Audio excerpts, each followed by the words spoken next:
the gymnasts having the courage to express their true selves and choose music that they grew up with is a huge step when I've gymnastics been is such a watching gymnasts for cutthroat, years, very but strict sport. now I've been doing gymnastics since I was 4 years old.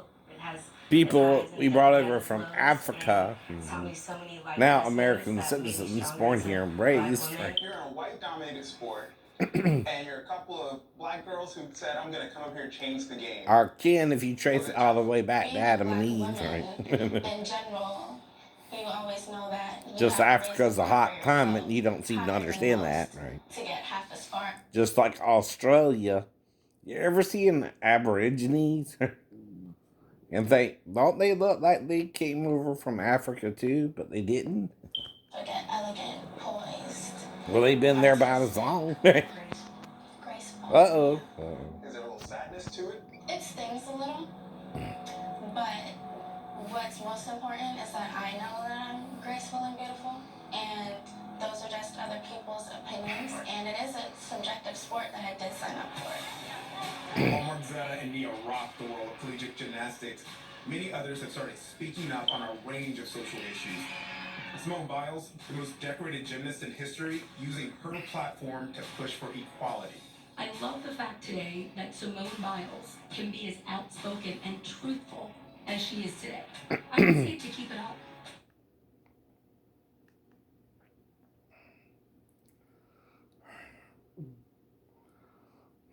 A reason to grab the deep.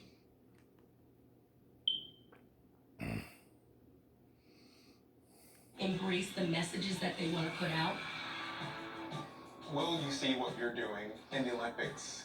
Hopefully, I hope we have inspired somebody to go out there and do a hip-hop pop routine at the Olympics. It's so much fun to watch. Like, why wouldn't you want to see that on the biggest stage? Still ahead, my friend Sunny Hostin takes things up a notch in the kitchen and get.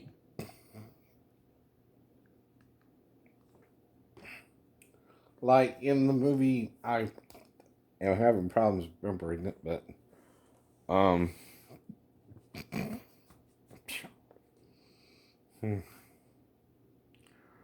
let's see.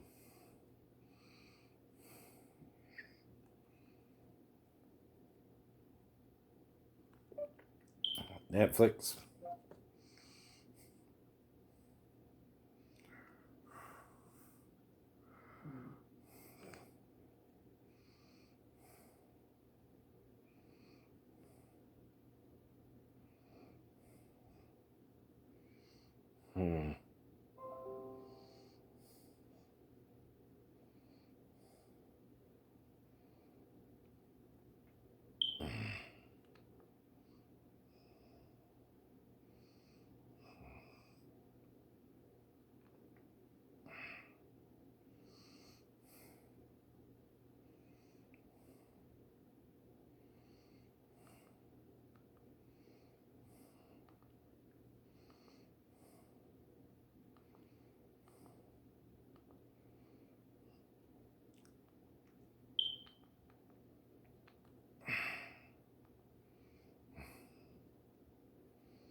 Let's see if I can do something here.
I'll look it up tomorrow.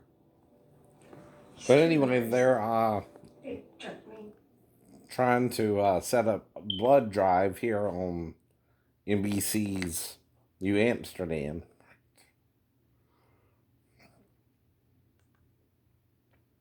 And the psychiatrist is dealing with his weight, and his food issues, right? Also,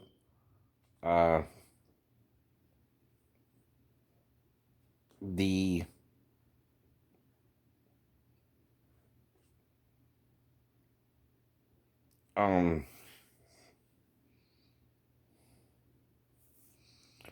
Sharp tries to get a new secretary to do something about a blood drive, right? And talks about offering a meal, right, of some sort, right? Instead of like money or something, right? To get the adults into it, right? And anyway,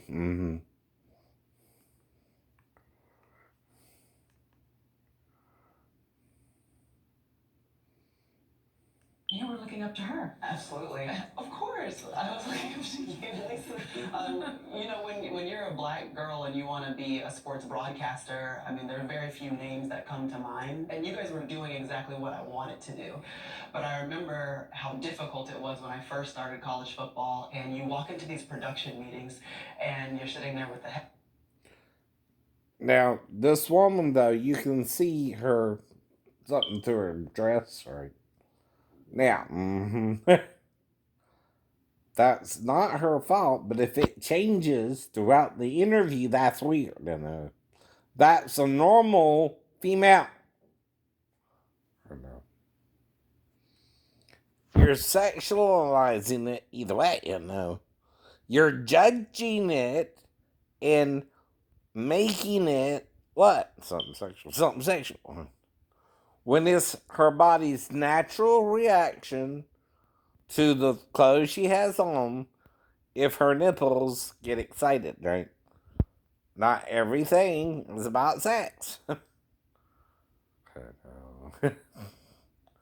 But it don't mean you can't talk about sex, right? With someone either. It's a topic of discussion. No, it is. Black sports editor. Or you're being self-righteous.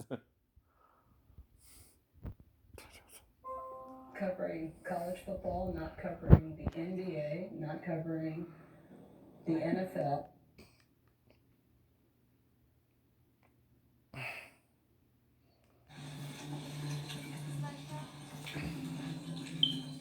Suture. How you doing? Say hello to Mr. McGlynn's. Place me anywhere. Very nice business. Until we get him up to the OR for proper graft. Are you sure about this? No. Jazz, right?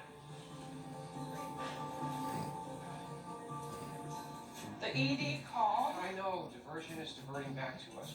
Gotta make this work. Max, no one wants fine dining in the vicinity of nurses with urine samples, sick or dying people, and sirens blaring in the background. I know, but I think I've got something that's gonna drown out those sirens. It's gonna lift people. That's crazy. Oh my God, it's gonna inspire them to donate blood. Alcohol? Nope. Broadway. Probably. Jazz hands. Too much. Desperation.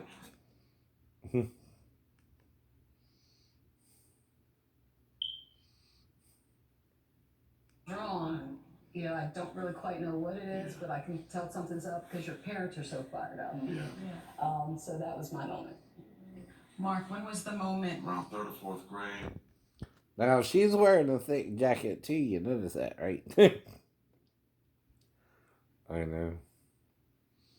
But what is sexual, okay? Do you go around looking only at a woman's breast, or because I was watching the show, did I notice it was popping out and commented on it, right? But I know why I know.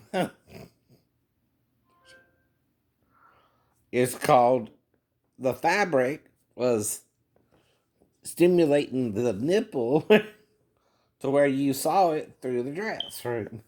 The clothes she has on, right? But it's his turn to speak. But do you think I would sooner see her again or the other two? I'm teasing you. Right? Do you understand that? Right? Is this my thought? And now she's sitting differently. She moved her arms to a different location, right? I know. In front of her right breast, right? Where you can't kind of notice it anymore as well. But can you, can't you? Once you've seen something like that. And John says you think you are clothed, but really you're naked, right?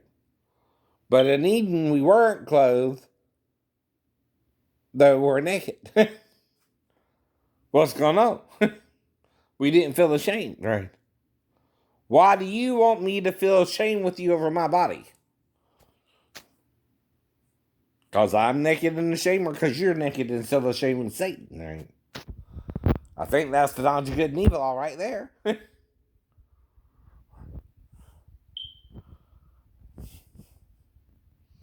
know. Do you understand in a roundabout way what I'm saying?